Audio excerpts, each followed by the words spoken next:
We're just getting started with one of the busiest betting periods of the year. The heart of conference play in college hoops and the NBA and NHL are in action daily. Our golf handicappers prove that golf matchups can be beat, and our NASCAR guys can't wait until February 14th for the Daytona 500. Toss in soccer, MMA, and even player props, and the experts at Sports Memo have you covered. Get select Sports Memo handicappers for a full week, 7 days of all access, all just for $49 each. You heard me right, just $7 per day. Get every pick they release in every sport, including any 5% best bet. To redeem this offer, just go to sportsmemo.com, choose your handicapper, and use coupon NEXT49 when purchasing a 7-day all-access pass. This coupon has limited use, but expires this Sunday with no exceptions, so act fast.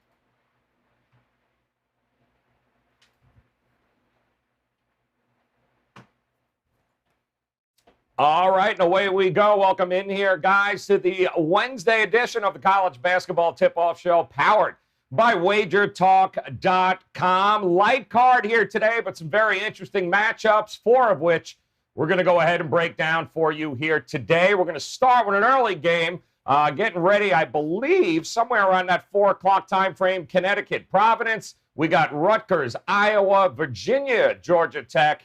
And you know Dave Koken's here, so we're going to do a little Rhode Island taking on St. Louis. Plus, we'll have our best bets, and we'll take a look at our friends from the Gold Sheet, what they've got going on. But first, let's meet the panel here today, guys. Our Wednesday crew ready to rock and roll, including Tony Mejia in the house, back again. Great night last night, Tony. We'll talk about that in a second. Mid-major Matt back in action. Matt Joseph's joining us, and, of course, Dave Koken. And, guys, take a look at these Twitter handles. Great follows. Make sure that you jot them down. Make sure you check them out at Mahira Dinero, at Dave Koken, and, of course, at Mid-Major Matt. But last night was a good night, guys. Best bets on the show, of course. They went 4-1. Don't even get me started about the whole St. John's thing. But that runs us now to 35-17-1 is what we've got going on here on the show. So we look to keep that going.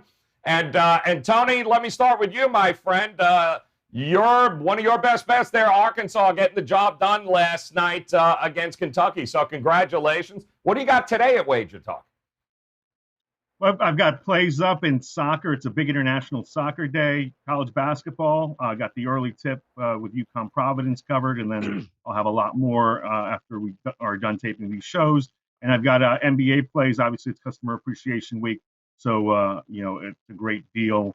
Get in on that. And you know what, man? I was right there with you with St. John, so we can cry on each other's shoulder on that. It would have completed a nice evening considering Arkansas came through, but Johnny's just melted in the final second. Yes, that they did. And Dave, welcome back, my friend. We missed you there yesterday. Did you have anything going last night? What do you got for Customer Appreciation today? I had Iowa State last night, so that worked out. They should have won the game outright, but I'll take the cover. That was the only play I made yesterday. An unusual day for me today because I like a lot of games, and I usually am, 1 or 2, 3 plays tops. I got 6 plays today. Whoa! One is a free selection, which you can find right now on my Twitter page, or just go to my homepage at Wager Talk, which is wt.buzz/DC, and you'll get the video on that game. The other 5, now this is, talk about the customer appreciation value. The other 5, they'd normally be $25 each if I sold them individually. All 5 plays for one purchase of $9. That's pretty good value. It works out to less than $1.80 per play, basically. And they're up right now. They're all dogs, by the way. I think it's going to be a big dog night. And I would suggest taking advantage of the special, a chance to hop in on what I think is going to be a good night.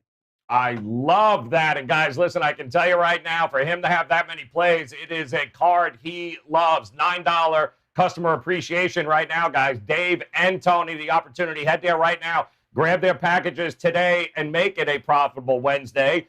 And, Matt, we haven't seen you. It's been, a week, I think, last Wednesday since we last spoke here. I thought of you last night. Creighton was playing. So I thought for sure you were going to have some sort of over in the first half with Creighton on the card. But how did you do in the last week that we have spoke? And what do you got going on at Sports Memo right now?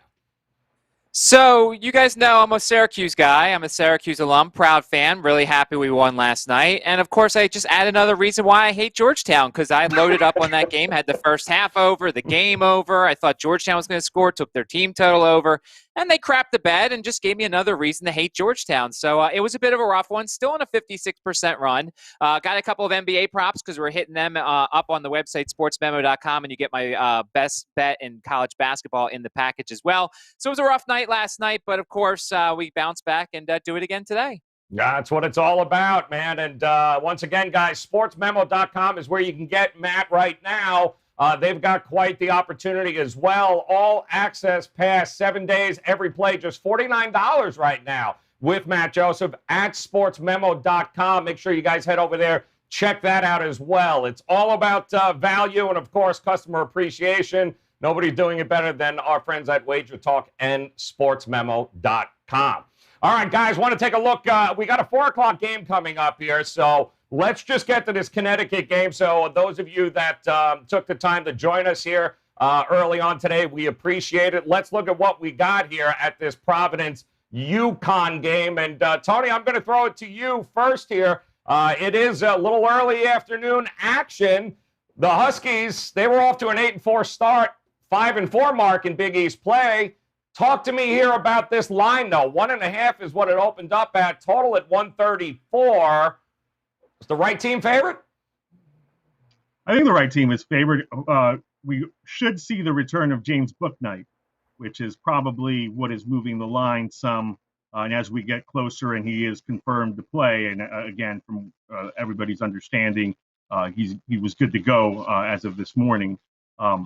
He'll make his return. He hasn't played in weeks. What is that? The exact date? But for the most part, it's been UConn trying to survive without him. They did a really nice job of it early on, and they kind of faded some. They've lost 3 or 4. Same with Providence. Friars are definitely on the wrong side of the bubble. UConn probably on the right side right now, and with Booknight coming back, if they pick up this game at the Dunkin' Donuts Center, it could catapult them to a nice finish. And, you're looking at a dangerous 8-9 seed in the NCAA. So that's getting a little bit ahead of ourselves. But to answer your question, yes, the right team is favored. Now it's just a matter of taking care of business. It does help UConn's cause that Providence star guard David Duke has really struggled of late. He's having horrific shooting performances night after night, and they really need him to get it on track. It's hurt him significantly that Jared Bynum hasn't been available. Yeah, no, it certainly has, and having Booknight tonight is going to be a big lift for UConn. And Dave, there, UConn's on the road. It's been a rough stretch here. If they don't win tonight, that's 4 losses out of the last 5. They kind of need this one. How do you see it going down tonight?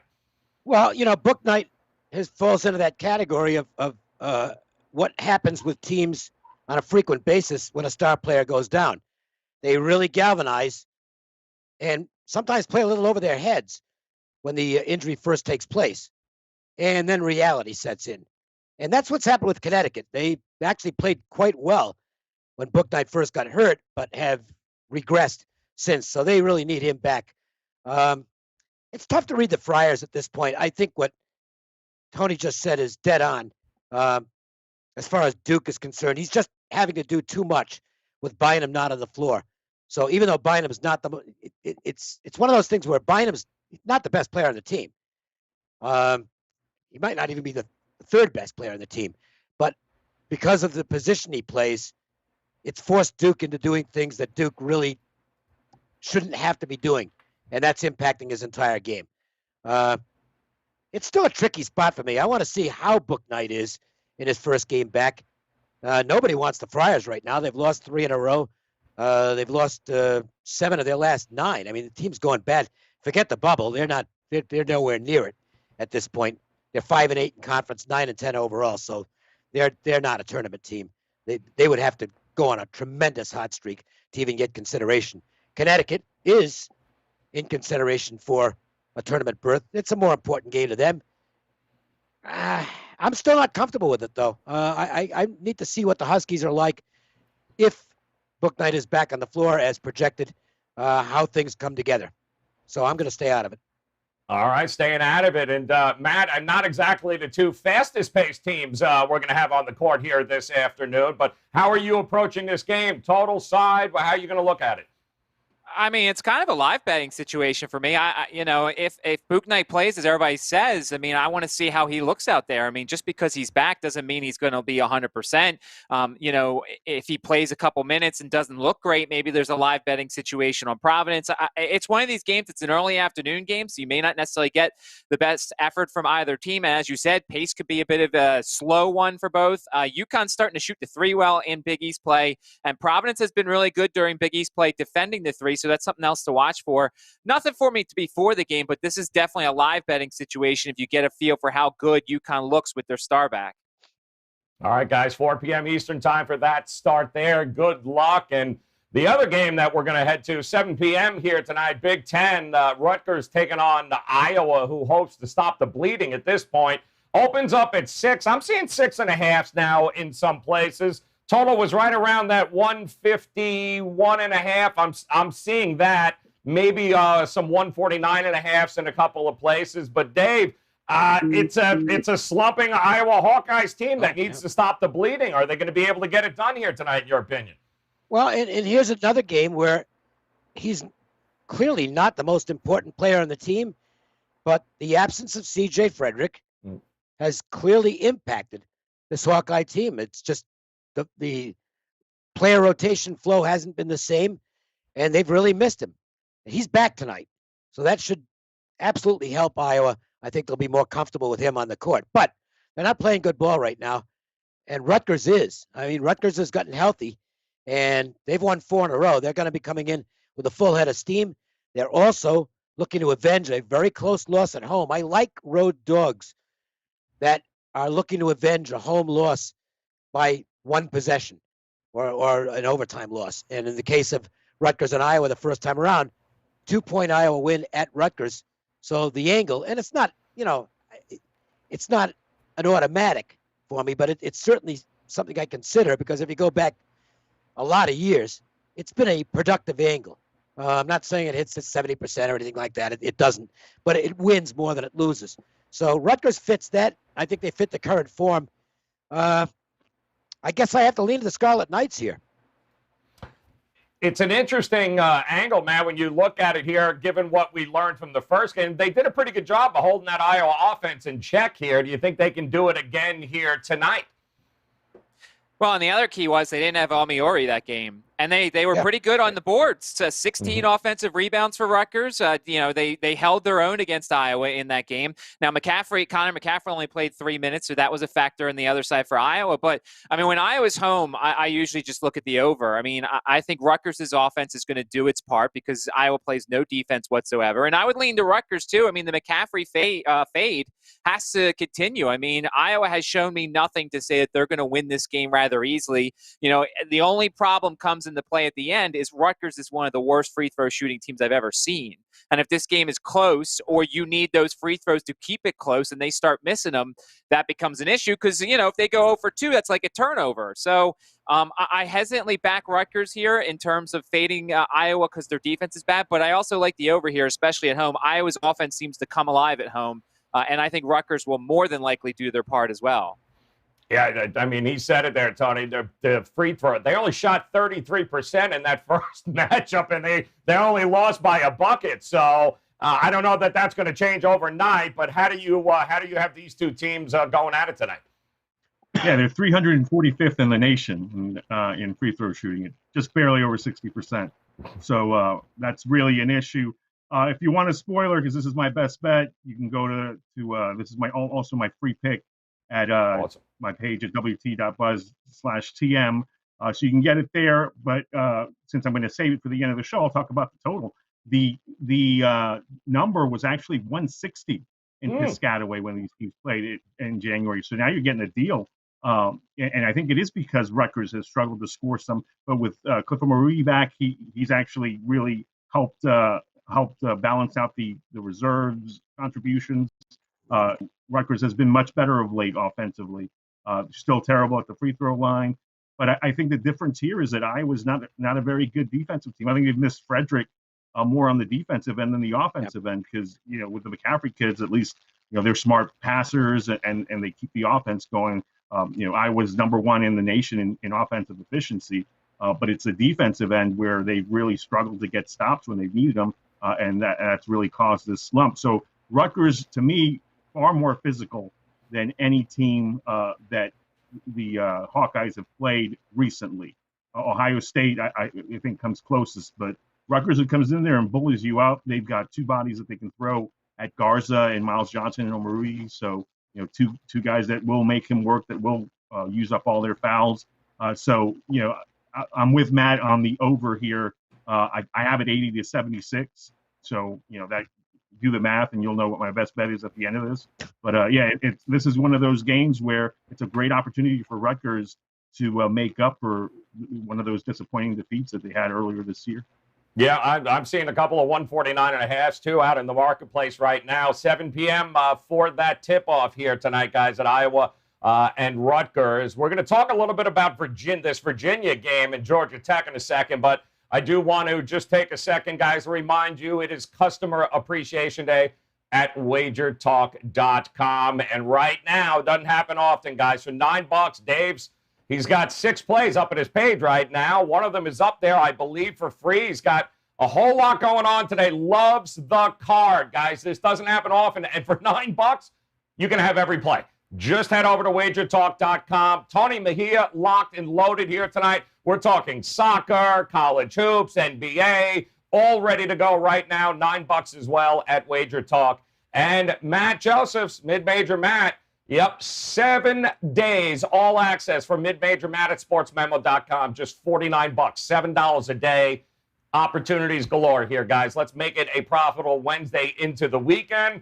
Let's take a look at this Virginia-Georgia Tech matchup here tonight, ACC. Virginia Tech, 4.5 as an open.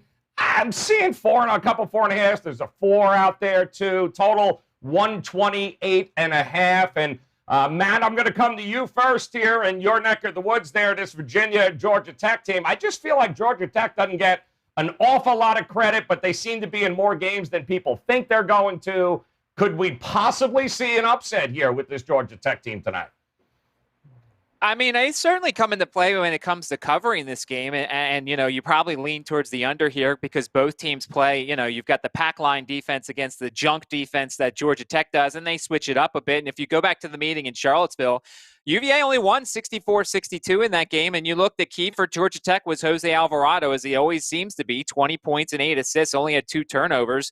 And he just runs the offense really well. Now, the one problem was he had a little bit of foul trouble, 4 fouls in that game, but he still managed to play 39 minutes. And Virginia, it's really tough because there's games where they have the offense show up, but the defense is leaky by their standards. And then there's games where their defense is really good, but the offense struggles a little bit. So the thing I'd like to count on here is I think the under comes into play. I think this game's being played in the low 60s. We could see a similar 64-62 game. Last year, UVA went down to Atlanta, and it was a close game too. So I think it's a close game. I think the under comes into play, and it'll be interesting to see if UVA can put together both a good offense and a good defense. Tony, how are you looking at this game? It wasn't a great game last time for the Cavs against this team, but what adjustments, what do you think we're going to see tonight? Yeah, I mean, Virginia was down 11 points in the second half and rallied. And one of the interesting things is that 64-62 score is somewhat high scoring when you consider that Georgia Tech got to the free throw line 6 times. Virginia got to the free throw line 7 times, and neither team really is one that you anticipate putting their heads down and getting into the paint and drawing fouls. I mean, these two are jump shot reliant. When you feed the ball into Moses Wright, if you're Georgia Tech, you kind of cringe at his lack of post moves. Alvarado had 6 steals in that first game, so he kind of got the better of Kihei Clark. I think that has to happen again if Georgia Tech has an opportunity to pull this upset. And look, Virginia is the last team to beat Georgia Tech out of the ACC at McCamish Pavilion. So Georgia Tech has an 11-game ACC winning streak. They lost a couple of games to Mercer and Georgia State to start the season, but they've been really good since. They've beaten Florida State at home, Clemson, North Carolina, all victims. So, yeah, certainly I think Georgia Tech is capable of pulling off this upset. Virginia did that disappearing act against Virginia Tech that really kind of threw me off because I did like the way they rebounded from getting absolutely killed by Gonzaga. It showed me something about them being able to put that in the past. But the Virginia Tech game really gives me pause. I think Georgia Tech, I was all over them against Duke a few weeks back where they let me down by blowing a game in the final minute. But I'm still a believer in this Georgia Tech team. I like Alvarado, his spirit, the fact that he always will fight to the end, and that the team takes their cues from him. So I think they'll be in this for the duration, and I'm probably going to take the points. Dave, Virginia 4-1 straight up on the road as a favorite this year. Do you trust them to cover this number tonight? I got nothing on this game. I will impart some information for what it's worth. This is a game where the ticket count and the money are both significant on the Virginia side. Excuse me, but the line hasn't moved. It's sitting right at 4. So take that for what it's worth. It looks like the sharper dollars, for what it's worth, are on the Georgia Tech side. All right, there you go, guys. We got one more game here we'll break down for you. That being Rhode Island taking on St. Louis here in just a second. Also, our friends from the Gold Sheet, they too will have a best bet going. And let's take a look at this Rhode Island game against St. Louis right now. St. Louis opens up as an 8-point favorite there, total 138.5. Dave, the Rhode Island Rams are going to be looking to snap a 3-game losing streak here, taking on the Billikens. Do you trust them to be able to do that in this matchup? I don't think trust is the right word. Well, no, I mean, if I did, I'd put them on my card, and they're not on my card. But I think that URI probably competes here. Here's the thing in Rhode Island. Look, David Cox, not high on my list of coaches. I think in game he gets beaten on a regular basis, and that could be the case tonight. And let's face it, they're just not the same team with the coach that was the outstanding coach now at Connecticut. It was a downgrade there, and I'm not suggesting that Cox is going to get moved out after this year. I don't think he's in any trouble there. He's only in his 3rd year, and they've done okay. But I'm just not a big fan in watching URI games. I think he gets outmaneuvered. Rhode Island's probably not going to win this game, and that makes it tough to really consider them. I think St. Louis is going to beat them. But the margin, that's really questionable. I think 8.5 is a little bit on the high side. St. Louis did come off a good game against St. Bonaventure, but, they've had COVID issues there. Prior to the Bonnie game, they were not good at all in a loss to LaSalle, and weren't particularly good in a game against Dayton where they trailed the whole game, and they'd been off a month before that. So I don't know that the chemistry is on-court chemistry is where they'd like it to be. It figures to start improving, but I don't know if it's improving enough to be laying 8.5 points. Push comes to shove, I take the Rams plus the points here. I'm looking at the total here, too. Seems a little bit low for two teams that average around 151 points combined. How are you looking at this, Matt? Well, on the St. Louis side, I mean, to what Dave said, I mean, when you're off for a month and then you play a game against a decent Dayton team, you're going to lose that game. And then you were supposed to play again that weekend, and the whole Richmond fiasco happened. So they had an extra week, and then you lose to LaSalle. Yeah, the LaSalle loss is inexcusable. Nobody should lose to LaSalle. I don't care if it's on the road or at home. But then you turn around and you saw finally the St. Louis we all expected, the team we expected to be there in the end in the A-10 in that win against St. Bonaventure. And I lean to him here once again. I mean, St. Louis put together as a team is good. They've got good guards. They've got good size. And look, I was a huge Rhode Island fan last year. I'm not a David Cox guy. I'll say it, I mean, stronger than Dave did. I think he's a bad coach. I don't think he makes good adjustments. I think he gets out-coached by guys, who do make the in-game adjustments. I think his roster is a bit mishmash, and they still haven't come together yet. And part of that's his fault. And you can't take this team that just lost by 12 to UMass at home. They just lost to VCU at home. There's not a lot to like about this Rhode Island team. They're not good offensively. They are good defensively. So it could be a little bit of a lower scoring game, but I have to lean to St. Louis here. The Billikens are starting to round into form, and it's weird to say, despite the fact they've lost 2 of their last 3 games. Numbers creeping up, Tony. I'm seeing a 9 or 2 popping up in the market as well. Is it going to be low scoring? Is it too big a number for you? How are you approaching it? Well, I'll make it a consensus that David Cox is a bad coach. And beyond that, Fats Russell is playing on a gimpy ankle and hasn't shot the ball well all season. This might be a situation where you want to get in the affirmative that Russell is playing, and then see if that line moves at Rhode Island, because he's not the Fats Russell we typically see. And he was really inconsolable after the last game, kind of pitching a fit when they struggled against UMass. Again, I think Rhode Island is probably going to lose this game by double digits. St. Louis, I played against them with St. Bonaventure, and they really impressed me with their ability to pull away in the second half.